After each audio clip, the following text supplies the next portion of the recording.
നമ്മുടെ ഈ super സ്റ്റാറിന് general പദവി വരെ കിട്ടിയിട്ടുണ്ട്. അതൊരു ബഹുമാന സൂചകമായ ഔദ്യോഗിക ചടങ്ങാണ്. സംഭവം എങ്ങനെയെന്നാൽ നിൽസ് ഒലാവ് എന്ന പെൻഗ്വിൻ സ്കോട്ട്ലൻഡിലെ എഡിൻബറോ സൂവിൽ താമസിക്കുന്ന ഒരു കിങ് പെൻഗ്വിനാണ് ഈ പദവി ലഭിച്ചത്.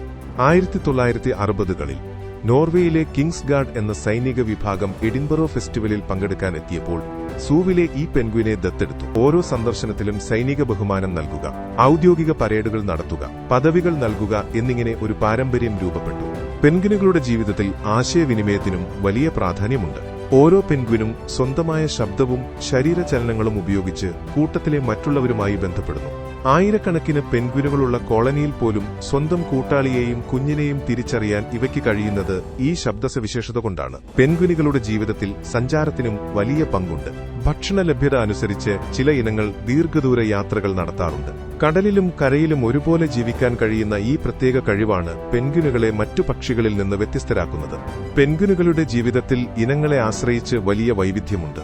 ചെറുതായ ബ്ലൂ പെൻഗ്വിൻ മുതൽ ഏറ്റവും വലുപ്പമുള്ള എംപറർ പെൻഗ്വിൻ വരെ നിരവധി ഇനങ്ങളാണ് ലോകത്ത് കാണപ്പെടുന്നത്. ഓരോ ഇനത്തിനും അവയുടെ ആവാസ വ്യവസ്ഥയും ഭക്ഷണരീതിയും പെരുമാറ്റശൈലിയും